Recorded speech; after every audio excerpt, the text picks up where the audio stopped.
এই লেকচারের বিষয় ethical issues in social research.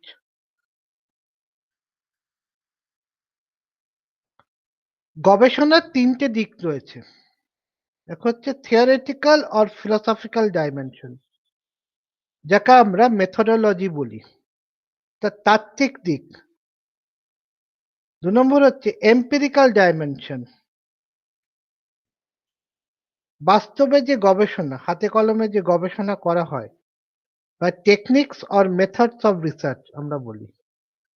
৩ নম্বর হচ্ছে ethical dimension, conception of right or wrong, আমরা ন্যায় অন্যায়ের কথা বলি, সেটাই হচ্ছে নীতিগত দিক।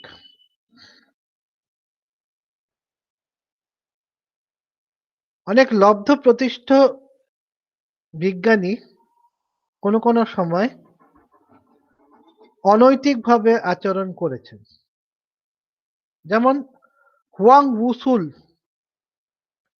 তিনি স্টেম সেল রিসার্চ এর একজন অগ্রণী বলে মনে করা হতো। তিনি একবারে পায়োনিয়ার ছিলেন বলে লোকের ধারণা ছিল।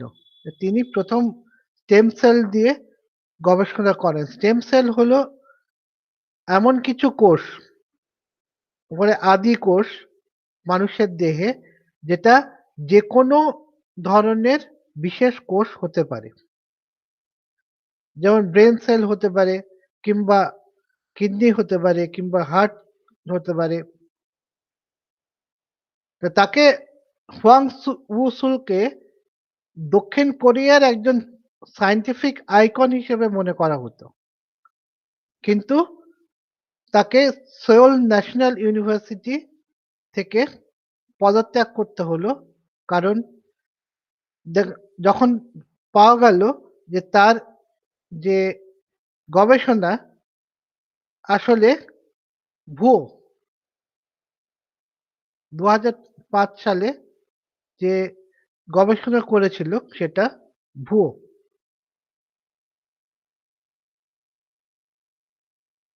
২ নম্বর উদাহরণ আমরা দেখছি ডিডারিক স্ট্যাপেল।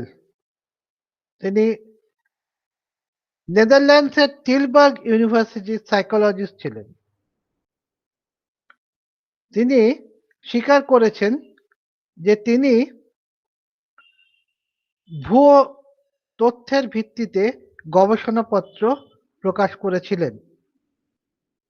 তার নিজের কথায়, I was not able to withstand the pressure to score points, to publish, to always have to be better. I wanted too much, too fast. অর্থাৎ এর অর্থ হলো যে তিনি বলতে চাইছেন যে তিনি খুব চাপের মধ্যে থাকতেন সব সময়। অন্যদের থেকে এগিয়ে যাওয়ার বলছেন, আমি খুব তাড়াতাড়ি অনেক বেশি চেয়ে ফেলেছিলাম। এবার আমরা এই প্রশ্নগুলো আলোচনা করব। Why does research on human beings involve ethical implications? How to balance the costs of research with potential benefits of research? How to avoid questionable research practices involving research participants? What are the responsibilities of a researcher to research participants after he completes a research? What are the major ethical issues in utilization of research? Why does research on human beings involve ethical implications? কেন?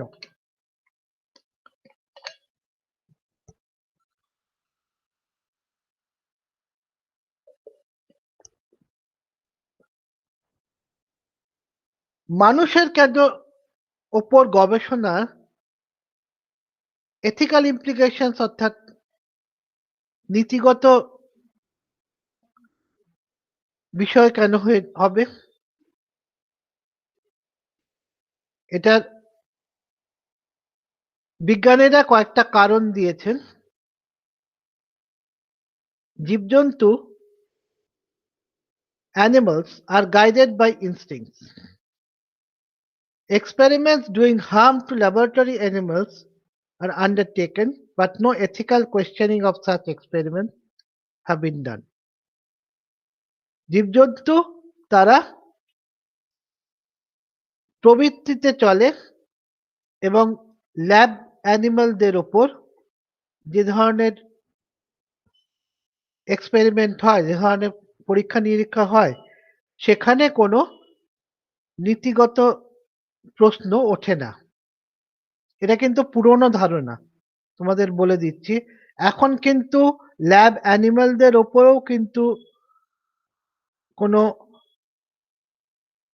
ক্ষতিকারক experiment হলে সেটা নিয়ে কিন্তু আজকাল তীব্র প্রতিবাদ হয়। এটাকে এটাকে নীতিগতভাবে সমর্থন করা যায় না।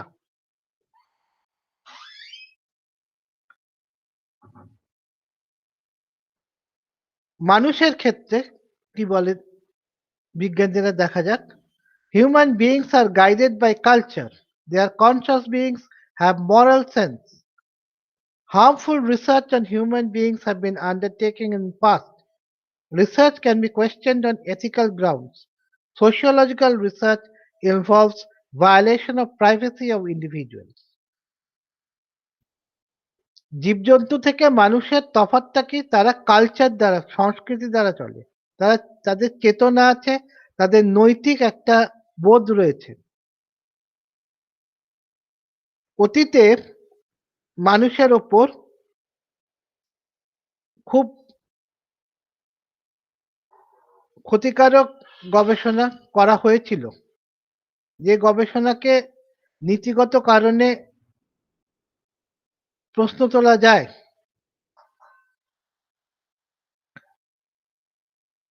মানুষের ওপর সমাজতাত্ত্বিক গবেষণা কিন্তু মানুষের প্রাইভেসি, মানুষের ব্যক্তিগত জীবনে হস্তক্ষেপ, সেজন্যে সেটা কিন্তু নীতিগত কারণে প্রশ্ন তোলাই যায়। How to balance the cost of research with potential benefits of research? গবেষণার যে একটা মূল্য আছে, মূল্য মানে কেউ না কাউকে তো মূল্য দিতে হয়, মূল্য চোকাতে হয় নানাভাবে। তো তার বদলে তার সঙ্গে গবেষণার উপকারিতা, এই দুটোকে একটা ব্যালেন্স যদি কিভাবে করা হয়। যে আমরা দাঁড়িপাল্লা দিয়ে আমরা কি একটা সম সমতা জায়গায় নিয়ে আসতে পারবো? যে আ যে যে খরচটা আমরা করছি বা যে মূল্যটা একজনকে চোকাতে হচ্ছে, তার বদলে অনেক উপকারও হচ্ছে সমাজে। কেন সমাজতাত্ত্বিক গবেষণা প্রয়োজন? প্রথমত, developing and testing about new theories on human behaviour. নতুন নতুন তত্ত্ব, মানুষের আচরণের ক্ষেত্রে নতুন তত্ত্ব, সেগুলো সেগুলো তৈরি করা এবং সেগুলো পরীক্ষা করা। Develop practical understanding of human behaviour in areas like labor productivity, education, crime control, etc. মানুষের আচরণের কে বোঝার চেষ্টা, যাতে আমরা সেটাকে নিয়ন্ত্রণ করতে পারি। যেমন কোন এলাকায় যেমন লেবার প্রোডাক্টিভিটি, অর্থাৎ শ্রমিকদের যে উৎপাদনশীলতা, শিক্ষা, অপরাধ নিয়ন্ত্রণ ইত্যাদি।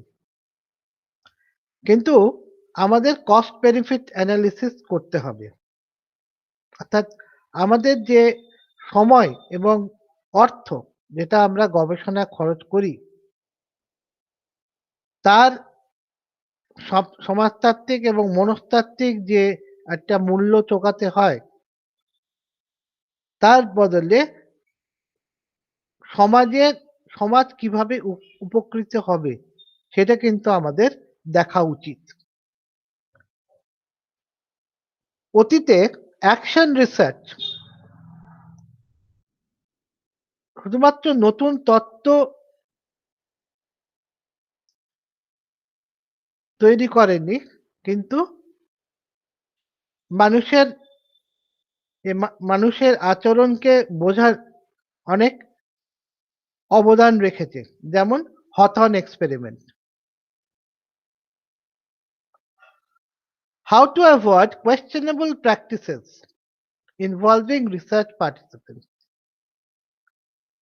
গবেষণা যাদের উপর আমরা গবেষণা করছি তাদেরকে তাদের যে উপর গবেষণা করছি তাদের যে অনৈতিক গবেষণা, কোনো অনৈতিক গবেষণা, সেটা কিভাবে আমরা এড়াতে পারি, আমরা কি ধরনের আনএথিক্যাল প্র্যাকটিস আছে।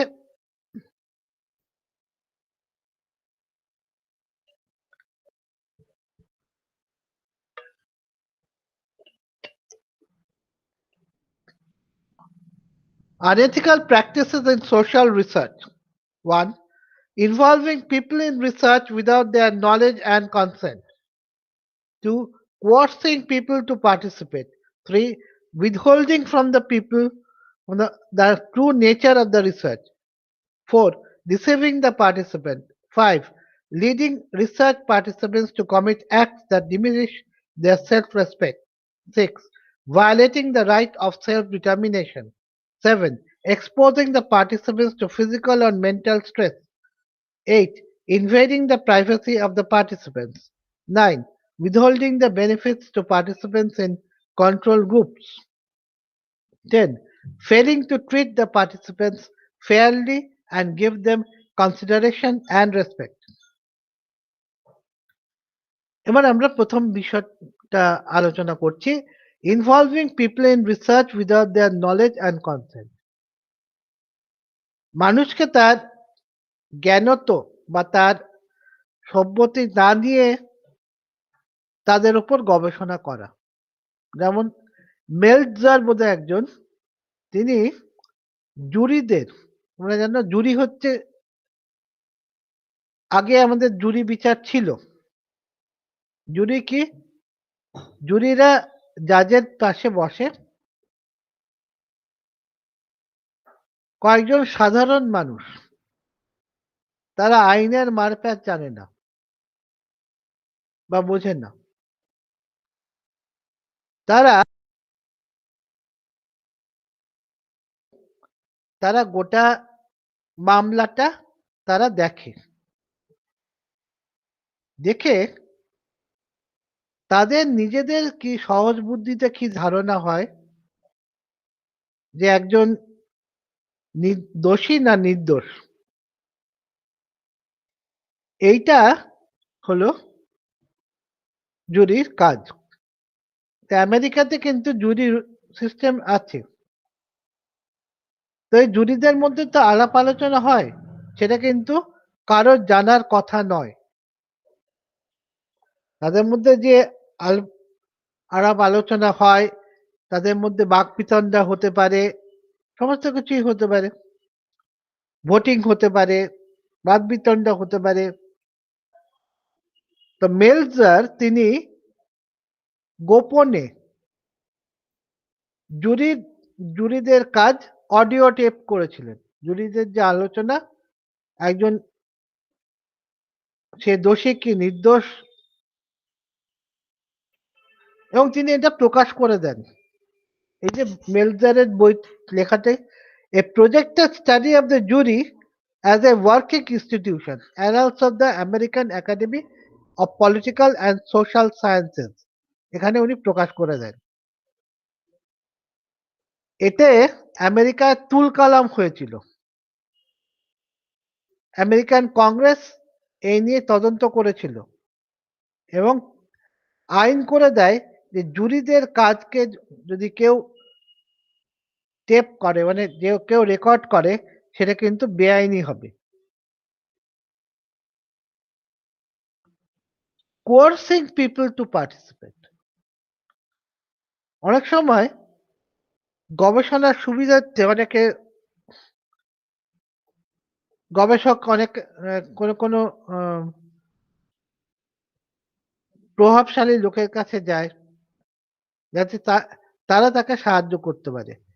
এবার অনেক সময় মিলিটারির ওপর গবেষণা হচ্ছে, একজন সৈন্যকে তার কমান্ডিং অফিসার বাধ্য করলো যেতে গবেষণা গবেষণার অংশ গবেষণায় অংশগ্রহণ করতে।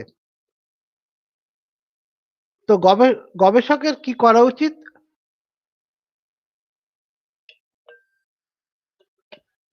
Researchers should seek informed consent from subjects. Informed consentটা কি? যে আমি এটা বুঝেছি, আমি যে গবেষণায় অংশগ্রহণ করছি, একজন সাবজেক্ট সে লিখে দেবে যে আমি যে গবেষণায় অংশগ্রহণ করছি, আমি জানি কি বিষয়ে গবেষণা হচ্ছে এবং এটাও আমি জানি কখনো আমার সুবিধা নাও হতে পারে। এই হচ্ছে inform consent. Withholding from the participants the true nature of the research. গবেষণা প্রকৃতিটা কি সেটা অনেক সময় রিসার্চ পার্টিসিপেন্টের কাছ থেকে লুকিয়ে রাখা হয়। সেজন্যে বিজ্ঞানীরা বলছেন যে গবেষকরা সবসময় পার্টিসিপেন্টকে গবেষণার সব দিকগুলি এবং যেটা ফিজিক্যাল অর মেন্টাল হার্ম যেটা হতে পারে, শারীরিক বা মানসিক যে ক্ষতি হতে পারে সেটাও কিন্তু তাদের বলে দেওয়া উচিত। ইউনেস্কোর একটি গবেষণায় সেখানকার অংশগ্রহণকারীদের গবেষণার আগে এবং পরে তাদেরকে কাছ থেকে সাক্ষাৎকার নেওয়া হয়, কিন্তু গবেষণার আসল উদ্দেশ্য কি সেটা কিন্তু তাদের জানানো হয় না। এটা কিন্তু আনএথিক্যাল, অনৈতিক। তাকে গবেষণার কোনো বিষয় জানানো হলো না, অথচ তার উপর তার কাছ থেকে তথ্য নেওয়া হলো। ডিসিভিং দ্য পার্টিসিপেন্ট, পার্টিসিপেন্টকে ঠকানো হচ্ছে। কিভাবে ঠকানো? এক হচ্ছে প্রকৃতি, গবেষণার যে আসল প্রকৃতি সেইটা লুকিয়ে রাখা। রিসার্চ পার্টিসিপেন্ট যে অংশগ্রহণ করতে গবেষণায় অংশগ্রহণ করতে রাজি হয়েছে তার কাছ থেকে গবেষণার আসল উদ্দেশ্য, আসল কাজটা লুকিয়ে রাখা। রিসার্চ পার্টিসিপেন্ট হয়তো তার কাছ খারাপ অভিজ্ঞতা হতে পারে, কিন্তু তাকে সেটা বলা হলো না যে কি ধরনের অভিজ্ঞতা তার হবে, হতে পারে। তো এসব ক্ষেত্রে একটাই প্রতিষেধক, সেটা হলো যে গবেষকরা সবসময় যে খোলাখুলি এবং একটা নীতি নেবে, খোলাখুলি একটা নীতি নেবে এবং যা সৎভাবে গবেষণা করবে। The researcher should adopt a policy of openness and honesty, leading research participants to commit acts that diminish their self-respect. গবেষকরা অনেক সময় তাদের যাদের উপর গবেষণা করা হচ্ছে তাদেরকেই অনৈতিক কাজ করার জন্য প্ররোচিত করেন।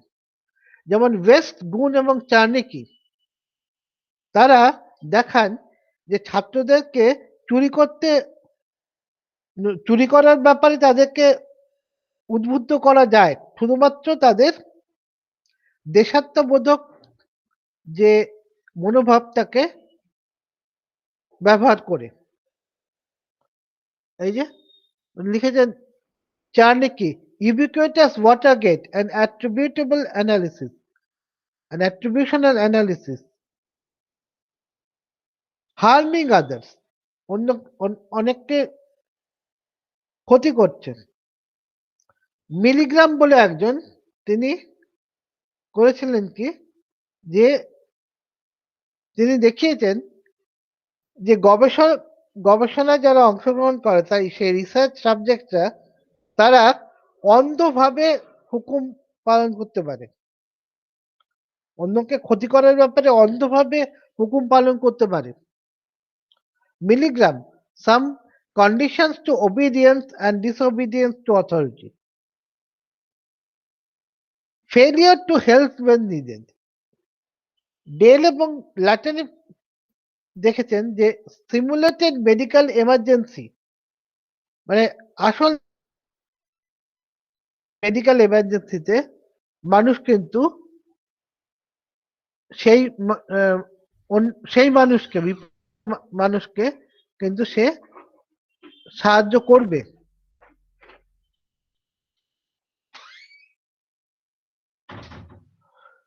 Violating the right to self-determination.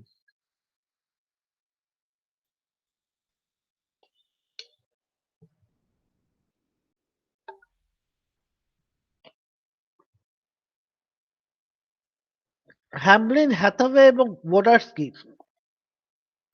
তারা তাদের গবেষণায় দেখান যে গ্রুপ স্টাডি বা গোষ্ঠীর মধ্যে সহযোগিতা, সেটার ফলে লেখাপড়া ভালো হয়।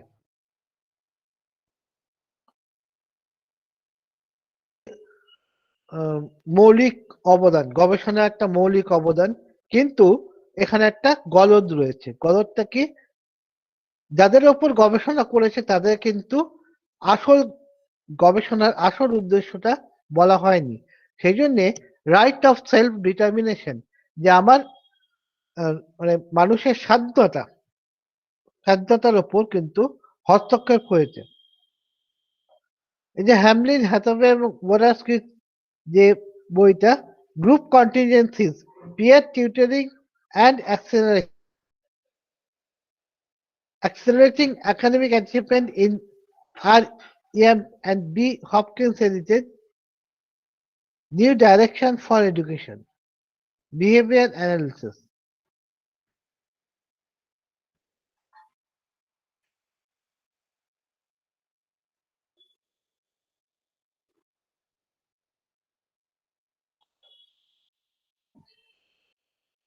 Exposing participants to physical or mental stress.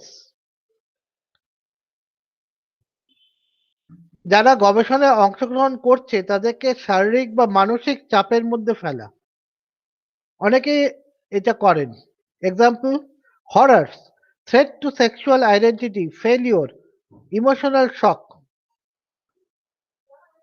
কাউকে ভয় দেখানো বা তার যৌন যে পরিচয়, সেই ব্যাপারে কোনো হুমকি, যে তুমি ধরো একটা ছেলেকে বলছে না তুমি মেয়ে, বারবার তাকে বলছে তুমি মেয়ে, তুমি মেয়ে, তাহলে তার সেক্সুয়াল আইডেন্টিটিটা কিন্তু এটা একটা ক্রাইসিসে চলে যাচ্ছে। ফেলিওর অর্থাৎ অসফল হওয়া। ইমোশনাল শক, অনুভূতি থেকে একটা শক, যে this violate ethical principles. Invading the privacy of the participants, প্রত্যেকের তো একটা ব্যক্তিগত জীবন থাকে, কিন্তু অনেক গবেষক সে গবেষণা করতে গিয়ে তাদের ব্যক্তিগত জীবনে হস্তক্ষেপ করে।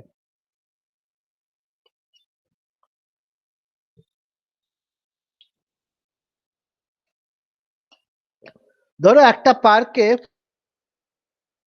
দুজন ব্যক্তি, পুরুষ মহিলা চুমু খাচ্ছে, এবার সেটা আমি একটা ফটো তুলি, তাহলে সেটা কি হবে? এটা হচ্ছে ভায়োলেশন অফ প্রাইভেসি মধ্যেই পড়বে। যদি একজন দুই ব্যক্তি তারা জানে না যে তাদেরকে উপর নজর রাখা হচ্ছে, তাহলে সেটা কিন্তু তাদের ব্যক্তিগত জীবনে অবৈধভাবে হস্তক্ষেপ করা হচ্ছে।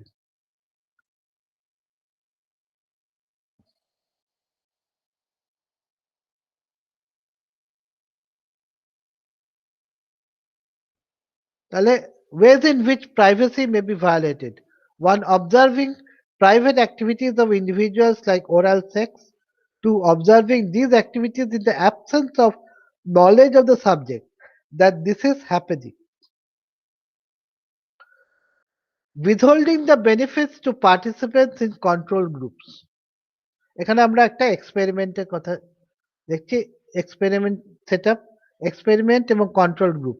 সেখানে আমরা দেখছি যে স্টিমুলাসের আগে, উদ্দীপকের আগে কি অবস্থা, পরে কি অবস্থা। এই হচ্ছে before after experimental group. Experimental গ্রুপে হচ্ছে বিফোর আফটার, আর কন্ট্রোল গ্রুপে হচ্ছে বিফোর আফটার। তার ডিফারেন্সটা কোথায়? বিফোর ভার্সেস আফটার ডিফারেন্স হচ্ছে x1 minus x, x1 x1 minus x, আর এখানে হচ্ছে ডিফারেন্সটা হচ্ছে x dash x dash 1 minus x dash.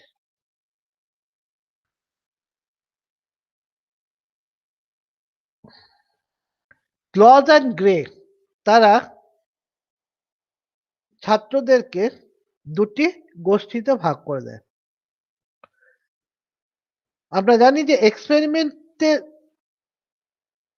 Experimental group এবং কন্ট্রোল গ্রুপের মধ্যে তফাৎটা কোথায়? কন্ট্রোল গ্রুপ একই কোনো উদ্দীপক ছাড়াই কাজ করে, আর এক্সপেরিমেন্টাল গ্রুপের উপর উদ্দীপক দেওয়া হয়। ধারণা করা হয় যে এক্সপেরিমেন্টাল গ্রুপের কন্ট্রোল গ্রুপের তুলনায় এক্সপেরিমেন্টাল গ্রুপে কিছু বদল আসবে। তা ক্লজ অ্যান্ড গ্রে বাচ্চাদের দুটো গোষ্ঠীতে ভাগ করে দেয়। একটা যেটা এক্সপেরিমেন্টাল গ্রুপ, তাদের একটা উদ্দীপক তাদের দেওয়া হয় যেটা হচ্ছে remedial coaching. Remedial coaching, remedial কোচিংটা কি? এই যে ধরো তোমার বাড়িতে কলেজ থেকে আসার পরেও কেউ কেউ, বা স্কুল থেকে আসার পরেও কেউ কেউ প্রাইভেট টিউশন যায়, প্রাইভেট টিউশন নেয়। এই প্রাইভেট টিউশনটা কি আসলে? এটা হচ্ছে রেমিডিয়াল কোচিং। অর্থাৎ তোমার যা যা অসুবিধাগুলো আছে সেগুলোকে দূর করার জন্যই তো তুমি প্রাইভেট টিউশনে যাও। শিক্ষার যা যা অসুবিধা আছে, এবার এক্সপেরিমেন্টাল গ্রুপকে এই রেমিডিয়াল কোচিং দেওয়া হলো, কন্ট্রোল গ্রুপকে রেমিডিয়াল কোচিং দিল না। তারা ধারণা করলো যে, তাদের সিদ্ধান্ত, remedial coaching improves children's IQ. এই যে Klaus R A and Gray W, the early training projects for disadvantage children, a report after 5 years. এটা একটা monograph, the society for research in child development. এই গবেষণা একটা থেকে আমরা যেটা বার করি, বেরিয়ে আসে, সেটা নিঃসন্দেহে শিক্ষাক্ষেত্রে কাজে লাগবে। কিন্তু যেভাবে এটা গবেষণাটা করা হয়েছে বা সেটা কিন্তু ঠিক হয়নি। কেন? না, এখানে একটা দুটো গোষ্ঠীর মধ্যে একটা তফাৎ করা হয়েছে। তাদেরকে, তাদের বিরুদ্ধে ডিসক্রিমিনেশন করা হয়েছে তাদের, এবং বিষয়টা কি? শিক্ষা। তাহলে আমরা দেখছি যে এই ধরনের আচরণ কিন্তু আনএথিক্যাল।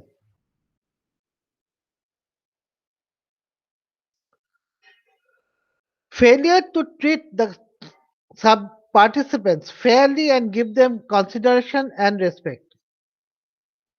অনেক সময় আমরা গবেষণা করতে করতে সাবজেক্ট, অর্থাৎ যার উপর আমরা গবেষণা করছি তার কথা ভুলে যাই। অনেক সময় তাদেরকে আমরা গিনিপিগ হিসেবে ব্যবহার করি।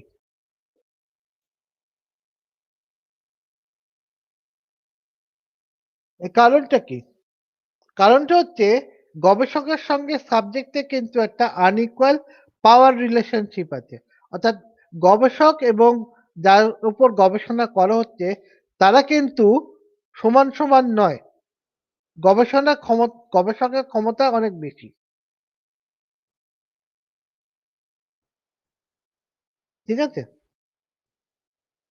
তাহলে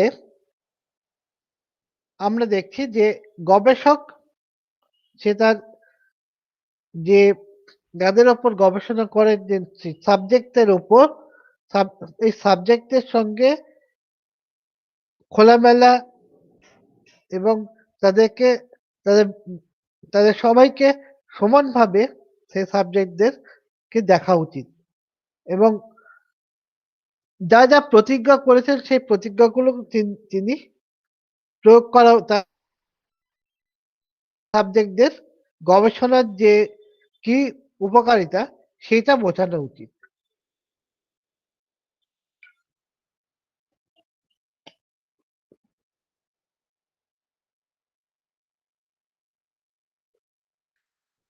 Responsibility of a researcher to his participants after he completes his research. তার অংশগ্রহণকারীদের প্রতি গবেষণায় অংশগ্রহণকারীদের প্রতি একজন গবেষকের কিন্তু একটা দায়িত্ব রয়েছে।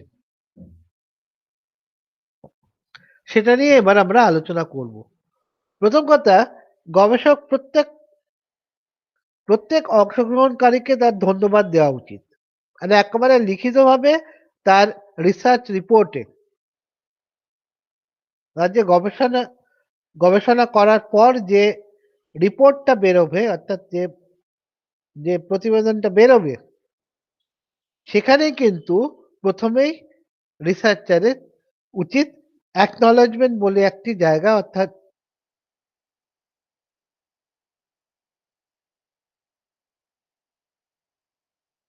সাহায্য করেছে সবাইকে ধন্যবাদ দেওয়া উচিত এবং তাদের যারা যারা তার সঙ্গে সহযোগিতা করলো খুব সহজ সরল ভাবে এই গবেষণার কি উপকারিতা ফলটা কি হয়েছে এবং উপকারিতা কি যাতে সেই অংশগ্রহণকারীরা তারা বুঝতে পারে। যে কোনো ধরনের সেন্সিটিভ ডেটা যেটা একজনের ক্ষতি হয়ে যেতে পারে অথচ অংশগ্রহণকারীরা সেই তথ্য তাকে দিয়েছে এবং সেই তথ্যকে কিন্তু গবেষকের উচিত সেই তথ্যকে গোপন রাখা।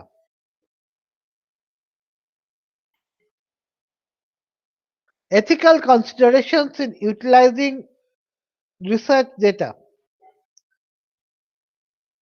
কিভাবে আমরা করব, রিসার্চ ডেটাকে আমরা কিভাবে এথিক্যালি হ্যান্ডেল করব, অর্থাৎ নিয়ম কানুন মেনে নৈতিকভাবে। বিজ্ঞানীদের কিন্তু একটা অব্লিগেশন বা বিজ্ঞানীদের একটা দেখা উচিত যে গবেষণা কখনো যাতে সমাজের ক্ষতি না করে। শুধুমাত্র তাই নয়, আমরা দেখি যে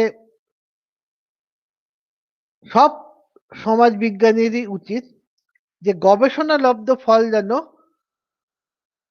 সেগুলোকে মানুষ যেন ভুলভাল ভাবে ব্যবহার না করে। Examples of political misuse of research: atomic research, the Manhattan Project. Hiroshima এবং নাগাসাকিতে যে গবেষণা করা মানে যে অ্যাটমিক বোমা ফেলা হয়েছিল সেটা ম্যানহাটন প্রজেক্ট থেকে এসেছিল। ম্যানহাটন প্রজেক্ট হচ্ছে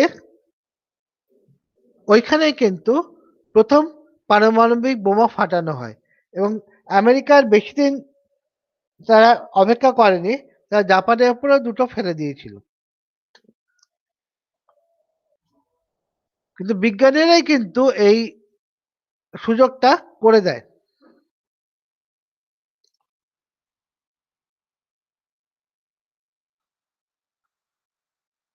ফলে ম্যানহাটন প্রজেক্টের যে বিজ্ঞানীদের তাদেরকে আমরা নৈতিকভাবে অন্তত তাদেরকে এই যে এই ধরনের যা হিরোশিমা নাগাসাকিতে যা হলো তার জন্য তাকে অন্তত নৈতিকভাবে আমাদের দায়ী করা উচিত।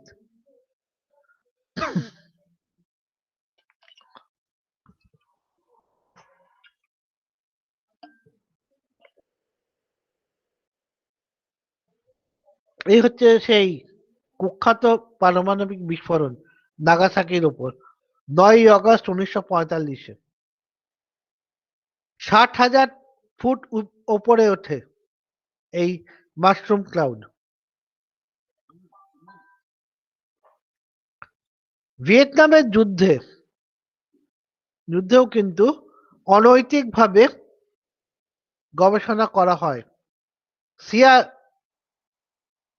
নৃতত্ত্ববিদ্যা যুদ্ধ ক্ষেত্র থেকে যে তথ্য নিয়ে সিআইএ কে দিয়েছিল সেইগুলো সিআইএ ব্যবহার করে ভিয়েত কংদের প্রিসিশন বম্ব করার সুযোগ পেয়েছিল।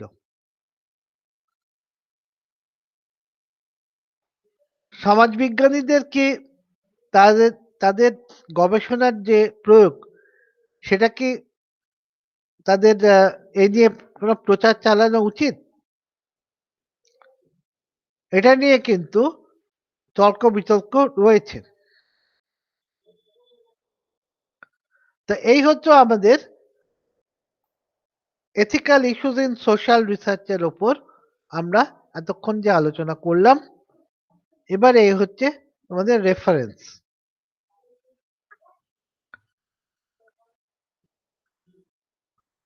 The ethical issues in social research. Barnes, The Ethics of Inquiry in Social Science. Gizzard and Jude, The Research Methods in Social Relations.